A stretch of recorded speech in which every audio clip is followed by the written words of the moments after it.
Hello students, आज हम पढ़ेंगे क्लास 12th का चैप्टर नंबर 6 जिसका नाम है एप्लीकेशन ऑफ डेरिवेटिव। तो एप्लीकेशन ऑफ डेरिवेटिव क्या है इसके बारे में पढ़ते हैं। हिंदी में बोलते हैं कि अवकलन के अनुप्रयोग, यानी आपने जो डिफरेंशिएशन पढ़ा है, अवकलन पढ़ा है, डेरिवेटिव पढ़ा है, उस डेरिवेटिव का उपयोग क्या है। अभी आपने चैप्टर नंबर 5 में पढ़ा था dy/dx, डिफरेंशिएशन पढ़ा था। तो ये डिफरेंशिएशन को हम कहाँ अप्लाई करते हैं, इस एप्लीकेशंस के बारे में अपने को पढ़ना है। तो सबसे पहले हम चैप्टर का इंट्रोडक्शन लेते हैं कि चैप्टर में हमें क्या क्या चीज़ काम आने वाली है। तो देखिए, चैप्टर में एप्लीकेशन ऑफ डेरिवेटिव्स में सबसे पहले हमारा जो बेसिक नॉलेज है, जो हमने 10th क्लास में मेंसुरेशन पढ़ा था, क्षेत्रमिति पढ़ी थी। मेंसुरेशन में एरिया ऑफ सर्कल, फिर आपने पढ़ा था वॉल्यूम ऑफ क्यूब, फिर सिलेंडर, कोन, शंकु, बेलन, स्फीयर, इन सब के बारे में आपने पढ़ा था। उसी जो 10th क्लास में आपने मेंसुरेशन पढ़ा था, उस मेंसुरेशन का ही इसमें यूज़ होने वाला है। वही फॉर्मूले हमें यहाँ पर काम आने वाले हैं। तो आज अपने को एप्लीकेशंस देखना है कि हम किस तरह से डिफरेंशिएशन को हम अप्लाई कर सकते हैं। तो सबसे पहले इंट्रोडक्शन लेते हैं कि एरिया ऑफ सर्कल। आप चाहें तो साथ साथ नोट करते जाएं, क्योंकि मैं पहले इंट्रोडक्शन दे रहा हूँ, उसके बाद हम एक्सरसाइज पर आएंगे। ठीक है, तो छोटी छोटी टर्म्स अगर अपन समझ जाएंगे तो आगे चैप्टर समझने में हमें आसानी होगी। तो शुरू करते हैं। एरिया ऑफ सर्कल का फॉर्मूला होता है πr²। मालूम है, ये तो फॉर्मूला कुछ बताने की ज़रूरत नहीं, 12th क्लास है। तो एरिया ऑफ सर्कल πr²। अगर मुझे इसे डिफ्रेंशिएट करना है, differentiate with respect to r के रिस्पेक्ट में करना है, तो dA/dr is equals to pi. r² का हो जाता है 2r। जैसे x² का 2x होता है, x² का 2x होता है, वैसे r² का हो जाएगा 2r। तो ये हो जाएगा आपका dA/dr is equals to 2πr। ये पहला फॉर्मूला हो गया। जब मैं आपको क्वेश्चंस एक्सप्लेन करूँगा तो मैं डायरेक्ट यहाँ से स्टार्ट करने वाला हूँ। इस स्टेप से डायरेक्ट इस स्टेप पर आने वाला हूँ। ये बीच वाली स्टेप आपको इंट्रोडक्शन में बता रहा हूँ मैं। आगे हर क्वेश्चन में ये चीज़ लिखना पॉसिबल नहीं है, इसलिए ए लिखूंगा, ए के बाद मैं लिख दूंगा dA/dr, तो 2πr। तो आप ये सब नोट करते जाइए। ये छोटी छोटी चीज़ें आपको आगे बहुत काम आने वाली है। क्वेश्चंस के जब लिंक होती है, 1-1.5 पेज का सवाल होता है, तो उसमें ये सब लिखना पॉसिबल नहीं होता है। तो direct a is equal to πr², dA/dr is equal to 2πr, direct ये लिखा जाएगा आगे भी। ठीक है, एग्जाम में आप उसे एक्सप्लेन करके लिख सकते हैं। शुरू करते हैं आगे। आपको ये मालूम है सर्कमफरेंस ऑफ सर्कल का फॉर्मूला होता है 2πr। अगर मैंने TC/TR यानी circumference with respect to radius की बात करें, तो 2π हो जाएगा, इसका 1 हो जाएगा, तो आंसर आ जाएगा 2π। तो TC/TR is equals to 2πr। Note करते जाइए। तो ये सारे ऑब्जेक्टिव्स में भी, एग्जाम में MCQs में भी क्वेश्चन पूछे जा सकते हैं। तो TC/TR इज इक्वल्स टू 2π, तो ये याद रखिएगा आप। अब हम बात करते हैं क्यूब की बात करें। वॉल्यूम ऑफ क्यूब का फॉर्मूला क्या होता है? वॉल्यूम ऑफ क्यूब का formula v is equals to a³। dV/dA, तो ये हो जाएगा 3a²। मालूम है, जैसे x³ होता है तो x³ में 3 आगे जाता है, 1 डिग्री कम हो जाती है, तो 3a²। अगर और आपको आगे बात की जाए, अगर s की वैल्यू है 6a², surface area of cube यानी कि घन का संपूर्ण पृष्ठ, तो s is equal to 6a²। ये सब आपने 10th में फॉर्मूले पढ़ चुके हैं। ठीक है, तो इसका एरिया निकालना है, तो dS/dA is equals to 6 into 2a, तो हो जाएगा 12a। तो dS/dA की वैल्यू हो जाएगी 12a। यानी ये सब चीज़ें आपको अभी काम आने वाली, ये सब चीज़ें, ये सारी टर्म्स जो है छोटी छोटी मैं आपको एक्सप्लेन कर रहा हूँ, ये सब एक्सप्लेन कर रहा हूँ, ये आपको आगे बहुत काम आने वाली है। तो dS/dr भी हो गया। इस तरह से ये इंट्रोडक्शन अपन ले लिया। ऐसे ही हम स्फीयर में भी बात कर सकते हैं। स्फीयर का फॉर्मूला होता है, गोले का फॉर्मूला होता है S बराबर वॉल्यूम ऑफ स्फीयर का फॉर्मूला होता है v is equals to 4/3πr³। तो dV/dr इज इक्वल्स टू 4/3π, और इसकी वैल्यू तो 3r²। r³ का होता है 3r²। ठीक है, 3 से 3 कैंसिल हो जाएगा, तो इसकी वैल्यू हो जाएगी 4πr²। 3 से 3 कैंसिल आउट, तो आंसर आ जाएगा 4πr²। तो तो अब dv/dr की वैल्यू हो जाएगी 4πr²। तो ये अभी आपने इसका इंट्रोडक्शन देख लिया, किस तरह से हमें फॉर्मूले आगे काम आने वाले हैं। अगर हमारा ये नॉलेज अच्छा होगा तो हमें आगे क्वेश्चन समझने में आसानी होगी। चलिए अब हम चलते हैं क्वेश्चन नंबर फर्स्ट की तरफ। एक्सरसाइज का क्वेश्चन नंबर फर्स्ट पढ़ लीजिए, निकाल लीजिए। Find the rate of change of, ये ध्यान रखिए, बहुत ही इंपॉर्टेंट बात है। परिवर्तन की दर, जब भी परिवर्तन की दर आ जाए, रेट ऑफ चेंज आ जाए, तो रेट ऑफ चेंज हमेशा विथ रिस्पेक्ट टू टाइम होता है, समय के सापेक्ष परिवर्तन होता है। जब भी परिवर्तन की बात की जाए तो परिवर्तन रेट आ जाए, परिवर्तन की दर यानी कि समय के सापेक्ष परिवर्तन की दर होती है रेट ऑफ चेंज का मतलब विथ रिस्पेक्ट टू टाइम। तो हम पहला क्वेश्चन देखते हैं।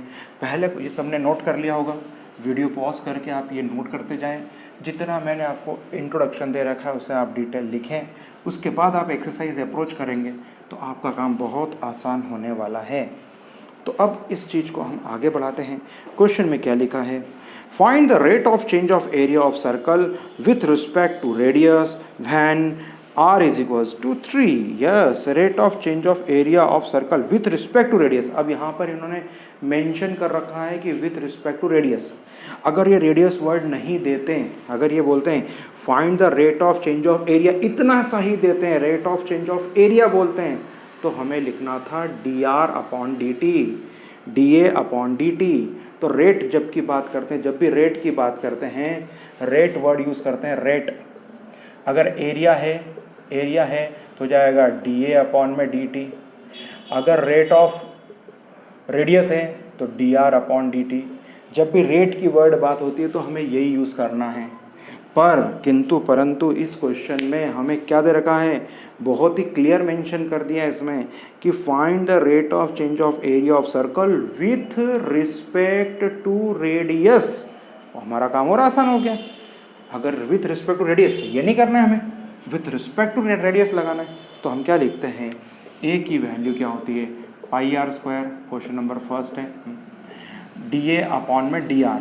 सर क्यों r लिख रहे हैं सर? क्वेश्चन में दे रखा है विथ रिस्पेक्ट टू रेडियस, यानी त्रिज्या के सापेक्ष क्षेत्रफल परिवर्तन की दर आपको फाइंड आउट करना है, ज्ञात करना है। तो ये हो जाएगा पाई, मैंने अभी जस्ट कहा था r² का होता 2r, तो 2πr हो गया, 2πr हो गया। अब देखिए dA/dr, 2 ऐसा कैसे, पाई ऐसा कैसे, यहाँ पे r की वैल्यू दे रखी है। देखिए r की वैल्यू कितनी दे रखी है?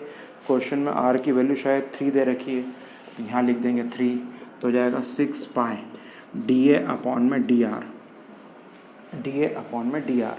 तो यह आ जाएगा आपका cm³ पर सेंटीमीटर, यानी cm² पर सेंटीमीटर। तो ध्यान रखिए, एरिया काय में आता है? cm² में।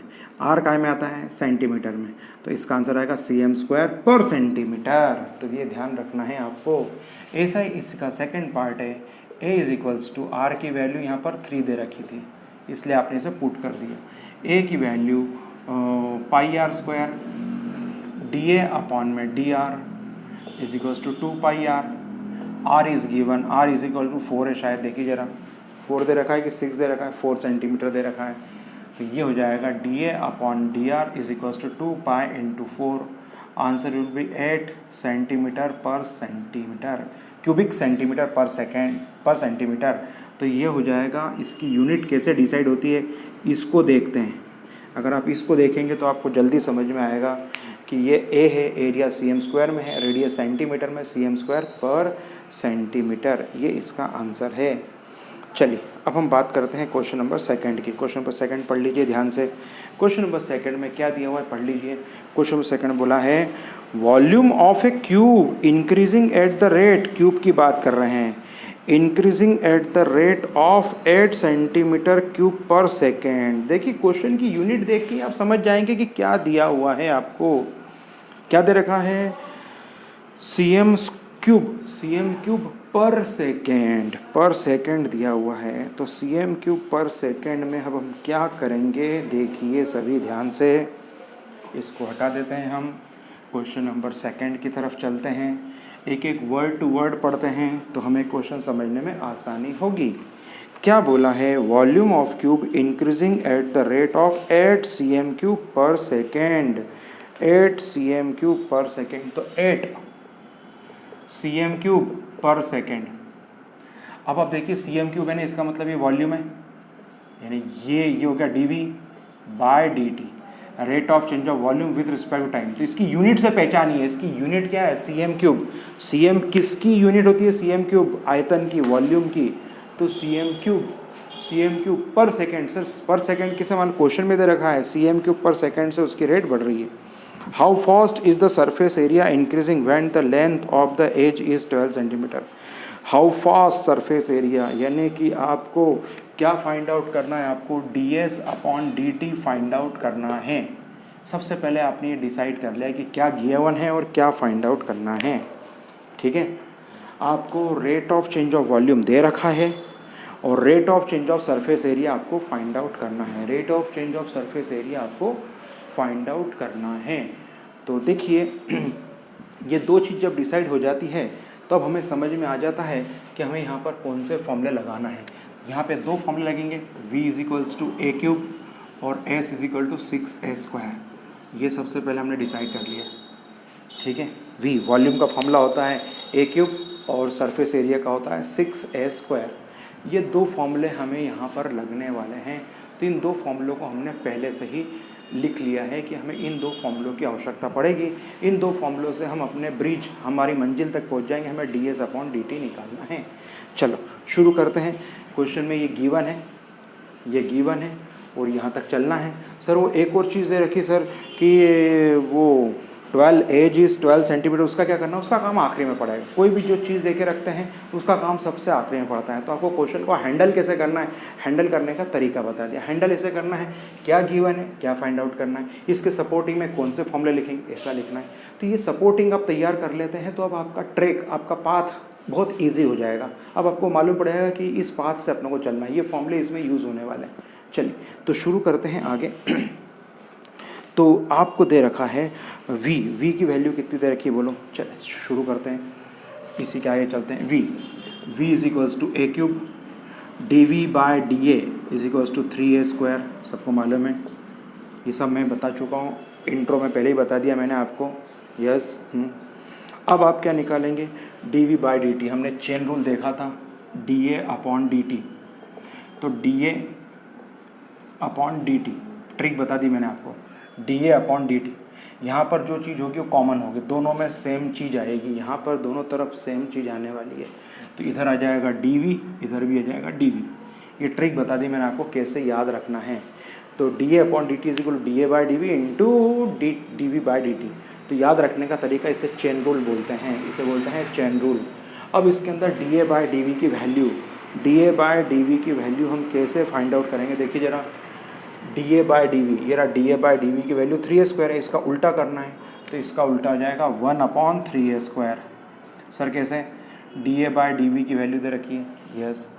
अब आपको क्या dv बाई dt दे रखा है, dv बाई dt कितनी दे रखी है, 8, ये लिख दिया 8 भी लिख दिया आपने, 8 लिख दिया। तो ये आ जाएगा आपका dA बाई dt की वैल्यू हो जाएगी 8 upon 3a square, 8 upon 3a square. इसको हाईलाइट करते जाएं, जो जो रिज़ल्ट आपके काम आते जाते हैं उसको आप हाईलाइट करते जाइए। चलिए यहाँ तक का एक बार फिर से रिवीजन कर लेते हैं। हमने क्या क्या चीज़ देख ली, dv बाई dt निकाल लिया, यस ओके। फिर dv बाई dA दे रखा था, निकाल लिया अपन ने, dA बाई dt का मतलब rate of change of edge of cube with respect to time, उसे हमने चेन रूल से उसकी वैल्यू फाइंड आउट कर ली। ये dA बाई dt ब्रिज है, किसका ब्रिज है, ये इन दोनों का ब्रिज है, जो दोनों में हमें काम आता है। v और s यानी इन दोनों में हमें dA बाई dt एक ब्रिज का काम करता है, यानी इसकी हमें आवश्यकता पड़ती है। तो अब इसके आगे हम क्या करते हैं, बोर्ड पर ज़रा ध्यान दीजिए, इसका भी हमें सरफेस एरिया की बात करेंगे। हटा देता हूँ इसको यहाँ। अब सरफेस एरिया की बात करते हैं कि सरफेस एरिया क्या दिया हुआ है। सरफेस एरिया एस दे रखा है, एस 6a स्क्वायर। तो ds अपॉन में dA is equals to 12a, इसको भी हाईलाइट कर लिया। आपको चाहिए ds अपॉन dt, ट्रिक समझा दी मैंने, इधर ds लिख दिया, इधर लिख दिया dt। यहाँ पे दोनों चीज़ कॉमन आने वाली है, दोनों चीज़ें कॉमन आने वाली है, तो इधर भी डी ए लिख दिया और इधर भी डी ए लिख दिया दोनों में, क्योंकि दोनों रिजल्ट हमें मालूम है। ये आपको ट्रिक याद रखना है, अगर आप इस ट्रिक से पढ़ेंगे तो हर क्वेश्चन आपको इजी लगेगा, नहीं तो आपको टफ लगेगा। और जो मैं एक्सरसाइज के क्वेश्चन बता रहा हूँ, जिस मेथड से बता रहा हूँ, वैसे ही आपको सॉल्व एग्जाम्पल के क्वेश्चन भी उसी पैटर्न पे करना है। सॉल्व एग्जाम्पल में उन्होंने टफ पैटर्न यूज़ किया है, पर मैंने एक्सरसाइज के जो क्वेश्चंस कराए हैं उसी एक्सरसाइज के क्वेश्चंस को आप अप्रोच लगाएंगे, एक्सरसाइज के क्वेश्चन की मेथड सॉल्व एग्जाम्पल में अप्लाई करेंगे तो आपका काम बहुत आसान होने वाला है। Solve examples are more important than exercise. Solve example सभी इम्पॉर्टेंट है, तो आपको सॉल्व एग्जाम्पल याद से करना है। और सॉल्व एग्जाम्पल की मेथड कौन सी करना है, जो हमने एक्सरसाइज में की है, तो इस मेथड को अपने को अडॉप्ट करके चलना है। D a upon D S की वैल्यू 12 है। Okay, D a upon D T अभी आपने निकाला था, देखिए इसके पहले D a upon D T की वैल्यू 8 अपॉन कितना था, 8 upon 3a square, 8 upon 3a square. एक ए से ए चला गया, 12 इंटू 8 अपॉन में 3a, एक ए से एक ए कैंसिल हो गया, 4 1 ज़ा 3 1 ज़ा 3, 3 4 ज़ा, तो आ जाएगा 32 अपॉन में a, 32 अपॉन a। अब आपको a की वैल्यू भी दे रखी है, a की वैल्यू कितनी दे रखी है बताइए, गिवन है, a की वैल्यू 12 दे रखी है, चेक कर लीजिए 12, तो यहाँ पर हो जाएगा 32 अपॉन में 12, 32 अपॉन में 12, तो कैसे कैंसिल हो जाएगा, 4 की टेबल से दोनों कैंसिल होने वाले हैं, 32 अपॉन 12, तो आंसर आ जाएगा 8/3, आंसर आएगा 8/3, इसका आंसर आएगा 8/3, तो आंसर आ जाएगा 8/3। ये क्या है भाई, D S upon D T. अब इसकी यूनिट डिसाइड करना है। डी एस का मतलब rate of change of surface area, surface area का रेट ऑफ चेंज है, तो सरफेस एरिया क्या है, काय में आएगा, cm स्क्वायर में आएगा। नीचे क्या टाइम है, तो पर सेकेंड हो जाएगा। क्या है, सिंपल सी बात है, इसको देख के यूनिट डिसाइड हो जाती है कि यूनिट क्या आने वाली है। यूनिट इसको देख के समझ में आती है कि इसकी यूनिट डी एस क्यों आएगी। एस क्या है, सरफेस है, क्षेत्रफल है, तो cm स्क्वायर। टी क्या है, समय, समय सेकंड में आएगा, तो cm स्क्वायर पर सेकंड, ये इसका आंसर आ गया है। चलिए, यही ऐसा कैसे ये क्वेश्चन है एग्जाम्पल में, उसे आप IMP लगा लीजिए। पेज नंबर NCERT एक्सरसाइज 6.1 के पहले example number 1st, 2nd, 3rd, very very important question exam में, इसमें से क्वेश्चन हमेशा पूछा जाता है। तो page number 195, example number 1st, 2nd, 3rd, 4th, 1st, 2nd, 3rd, 4th, ये चारों एग्जाम्पल बहुत इम्पॉर्टेंट है।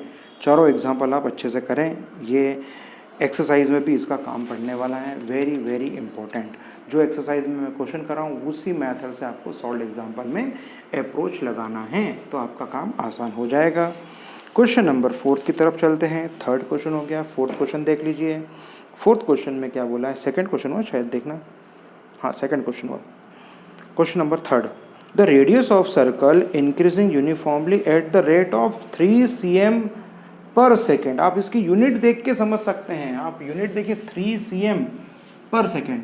Rate of radius, rate of radius का मतलब है आपको रेडियस का रेट ऑफ रेडियस का मतलब है आपको dr अपॉन dt गिवन है, dr अपॉन dt गिवन है। सर कहाँ लिखा है, क्वेश्चन में लिखा है कि the radius of circle increasing uniformly at the rate बोला है, इसका मतलब साइन, टाइम के रिस्पेक्ट में, उसकी यूनिट में भी क्लियर दे रखा है कि cm पर second. Okay, find the rate of area of circle increasing at the radius is 10 centimetre. इसका मतलब कि आपको dr अपॉन dt दे रखा है और dA अपॉन dt आपको फाइंड आउट करना है। dr अपॉन dt कितना दे रखा है, dr अपॉन dt दे रखा है 3 दे रखा है क्या, 3, ये 3 सेंटीमीटर पर सेकेंड दिया हुआ है। रेडियस किस रेट से चेंज हो रहा है, 3 सेंटीमीटर पर सेकेंड। आपको एरिया किस रेट से चेंज होगा वो आपको फाइंड आउट करना है, ठीक है। चलिए, तो अप्रोच लगाते, बहुत ही सिंपल क्वेश्चन है, ट्राई करें आप। पहले क्या लगाएंगे फॉर्मूला,